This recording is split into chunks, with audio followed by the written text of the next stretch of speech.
Yo, welcome back. This MMA thing is pretty easy, huh? I mean, you just go and pick up wins, nothing to it. Yeah, man. I don't know why everybody else doesn't do it. Talk about your ride so far, right? I mean, it's been impressive so far. I mean, did you predict that you could have this kind of success early on?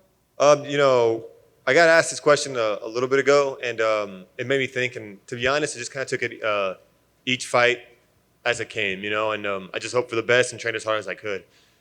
When I made it to the UFC, it was a blessing. So right there, I was just, I was whoa, like I'm here, and it's been something that I've dreamt about since I was like 15 years old, 12 years old, So to be doing as well as I'm doing, and it's a dream come true. So I just hopefully I keep it going on this Saturday. That's awesome. Is it something like you kind of feel like you need to take a step back and like appreciate what's happening? Yeah, man. Like it's sometimes you get so focused on the goal that you don't even like. It's just you kind of like what's the word for it? Narrow like just what's the word? Tunnel vision. There you go. You got tunnel vision, and then people tell you like, hey man, you're undefeated in the UFC, and I'm like, yeah, you're right. Yeah, I guess that's kind of cool to say, So yeah, it's one of those things that I feel like I definitely have to after this fight. Again, everything works out. I really want to kind of take a step back and enjoy it all. That's awesome. How have you felt about your performances this far? Have you felt like you performed what you're capable of? I'm doing better each fight.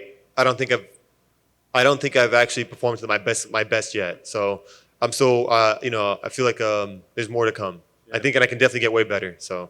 What are you focused on in training? I mean, when you're having success and it's all working out, is it hard to find the things like, hey, we know we got to get better here? Where like if you lose, you go, oh, obviously I got to improve that. No, man, my coaches let me know right away. There's some celebrating. Don't get me wrong, but it's also like, hey, man, this is what like you're lucky this didn't have, and they're on top of me. So and I love it because it keeps you humble, and two, it keeps you focused. So and every day is just another step towards getting better. It's awesome. They give you this matchup. What did you think? I mean, this is a veteran contender, right? I mean, you're getting that opportunity early in your career. So when this was the name, what was your thought? To be honest, just another name. Like my whole mindset for this one was for any fight really in the UFC is like I don't really get paid to fight. I don't get paid to pick fights. I get paid to fight. So whoever they put in front of me is who they put in front of me. It's just how it is, So when they gave me Santiago, I liked it because now it's a step up in competition, and now I get to really step in there and go to war with somebody. Yeah, obviously he's had a lot of time off lately with things he's been dealing with. But overall, what do you think of his game, or what do you think of his skill set? He's a top 15 guy for a reason. He's like you said, he was a title contender. He was rising up there, and I know he's a tough guy. He's gonna throw hard, but I think I have everything that it takes to beat him. So Saturday night's gonna be good. I think it's gonna be a good time. Nice for everybody. I was gonna say, and you're dialed in on Saturday. You're focused, but are you thinking about what comes next? Because I mean, an impressive win here, and you're not a prospect anymore, right? Like yes, now sir. You're in there.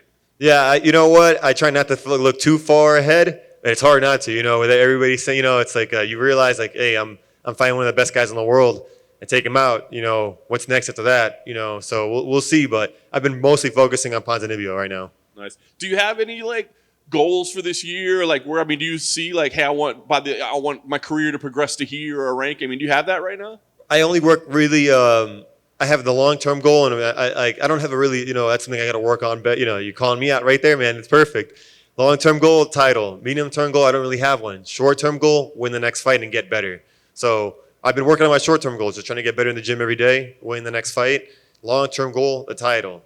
Now I got to figure out what's in between that, So after this fight is just my focus for the rest of the year is keep winning these fights and just keep getting better. Nice. It sounds like like I said, you got your goal at the top. But does this feel like a big moment? I mean, there's going to be bigger fights. I guess it's a bigger fight every single time. But does this feel like a special moment? You know what it was?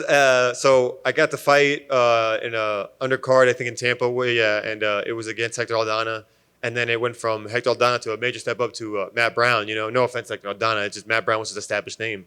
And when I got that was when I was like, whoa, I'm in the UFC. I'm fighting Matt Brown, okay. And then it didn't even hit me until I stumbled across, I think I said this before in an interview, I stumbled across the cage and I just was like, whoa, that's really Matt Brown, they told me I was fighting him, but I didn't, and you think about it every day and you train for Matt Brown, but when you see him, it's just like, oh, he's there. So now, that was a good wake-up call, a good, hey, these are the kind of guys you're going to be fighting. So it's kind of opened my eyes to who's next, So when they gave me Santiago, I was like, all right, there you go. There's another name that is established, and I get to see across the cage now. That's awesome. I mean, I know you don't want to get starstruck, but is that a weird moment? A guy like yourself that was a kid growing up watching this stuff? Does it? I remember, yeah. What was he though? I can't remember exactly. Ultimate Fighter 4 or something like that, or 3. You know, and I see him and I'm like, nah. You know, like he's looking at me. You know, he looks like he's trying to kill that guy. And like, that guy's mean. And so, but yeah, it sobered me up real quick. I was like, all right, it's time to go. So, you know, after that fight, I realized like, hey, we're fighting everybody now. Now we're fighting everybody. So I'm ready to go. You're obviously capable of doing spectacular things. When you go out there, I mean, is that in your mind that, hey, I don't want to just win, I want to do something spectacular? Nah, you know, I'll be honest. I'm focused on getting the W. That's what I need. Like, however it comes, it comes. But that's the way we train. I got to give it to my coaches. They give me all the weapons I need to go out there and be successful.